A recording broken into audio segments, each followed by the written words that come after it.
So we have Latino Jews on the site. We actually have a group for Latino Jews. Some of the Latino Jews on our site are Jews by choice. Some of the Latino Jews on our site are Jews who have one Jewish parent who is not Latino and one who is Latino and not Jewish. And some, maybe like you, where both parents are Latino and Jewish. And that's, you know, I think that's true for a lot of, there are a lot of people who people might not assume that they're Jewish for whatever reason. And they come from a variety of experiences, and we are there to provide resources for them. Even though our main goal is interfaith families, obviously there's overlap in the concerns. So like the other night, a friend of mine said, we have a new group for Jews of color. I understand that you don't consider yourself part of that group, but she's doing this in New York. And I said, you know, we'll try to list it on our site. People in New York never want to list on our site because they're kind of like, well, 25% of the Jews in the country live here, so we don't need to be involved in any national organizations, which is a different problem than we don't like you because you're for interfaith families. We don't like you because we're in New York.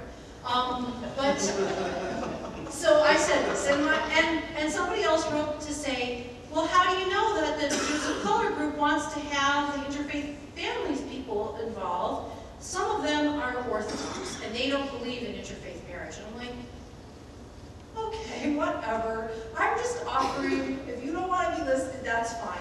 And the person who had originally talked about it said, actually, we have all different kinds of people, and we would be delighted if you would. We think we're a welcoming organization. Like basically, to be a welcoming organization means don't meet the person at the door and tell them to go away. I'm sorry that that is actually a real true story in your family.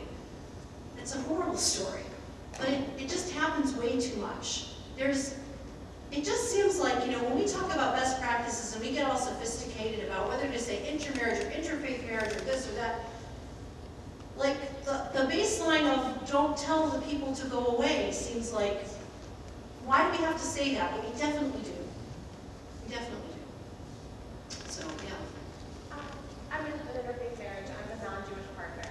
And one of the things I really like about your site is that there's so many anecdotal essays. It's nice to feel like there are other people who are going through the same crazy things that you are. But I feel like here in Cleveland there aren't a lot of groups where interfaith families or even wives or couples get together and talk about these issues. Do you have suggestions for accessing those kind of resources or even starting their own? Yes, I do. So I'm a member of a chavurah in Boston, and actually the first one that was started in the 60s, and I love the model of groups of people organizing themselves to do things, and our site is set up to do that. So you could use our site if you want to, if there are enough Cleveland people. We've only just started the social networking thing recently. We might not have enough people to put it out, but you could use our site as one of the places where you organize people. And I would say, you know, a monthly Oneg Shabbat at somebody's house, Kabbalat Shabbat at somebody's house would be great. Or a Sunday afternoon brunch to talk, or coming and participating in adult ed activities together would be good. But especially if you're looking for like having a group of people who are doing the same thing and are having the same experience, then maybe like getting together as a group. We were thinking about putting together a packet of suggestions for what people could read together, but you may have your own ideas about things that you want to do. So we can talk about it. But you should definitely think about using our site for this and posting on our site and letting people know that you're organizing through us if you want to. Or you can use Facebook. Don't use our site. But I mean, Facebook's ours. I'm just saying, you know, and let people know by word of mouth. I was part of a small group that met on Friday nights in the Porter Square area that was called the Porter Square Minion. And we didn't intend for it to run for a decade, and it ran for a decade.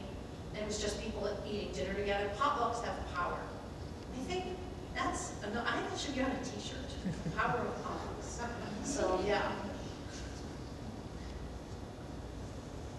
Yeah. Is there any chatter on your website about issues raised particularly in Israel about who is a Jew and how that might impact whether or not might not impact someone's life on a day-to-day basis, but this issue is out there that in Israel they're making decisions and having these conversations, and they may in some way impact the lives of people on this side of the ocean who are really not party to that discussion?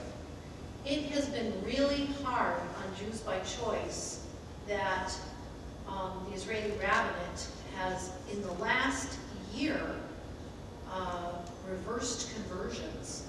And it looks to me, though I am not a rabbi and do not claim to have this level of knowledge, it looks like crazy new thinking that is not based in halakha. Because if you look at the text, and I don't know every text, and I'm not a big Talmud expert, okay, but that does not look Jewish to me. And especially when they reverse the conversions of Israel's own rabbinate, threw into doubt 9 years of conversions by the guy who ran the conversion ministry, I was kind of like, I think so we blogged about this on the site. We didn't have articles about it, but we blogged, and people did come and comment and say, it feels violent to have people denying the validity of conversions. And I think it's very hard on Jews by choice, who do come to us even though they're not an interfaith relationship. Of course, most of them are not. The Reform movement actually will let people convert to Judaism who have spouses who are not intended to convert. So you can create an interfaith marriage in that way. And I have a couple of people who've written for me about that. But for the most part, once both partners have chosen Judaism, then you're Jewish, and you think that's the end of the story. But they still come to the site because they still have to navigate the same Christmas things, extended family things, and so we do try to provide them with resources for that. And it's very hard that this stuff is going on in Israel. I wonder. I feel like maybe it's a little bit policing the borders of our identity, trying to figure out a way to say to reclaim the ability to self-define, that we get really excited about this issue and worry about it so much. For the majority of people on our site, a lot of them, the majority of people on the site identify with the Reform movement. So they're not considered Jewish in Israel anyway, so for them it's kind of like, no, okay. They already know. Anyway, thank you so much. I have postcards out. If you want to sign up for the site to get an email in your inbox every 2 weeks with articles, you can do it that way, or to become a member of the site and have your own page and get events from the Cleveland area that are friendly to interfaith families streamed onto your page. That's another thing that you can do. Come and talk to me. You can take my business card. Thank you.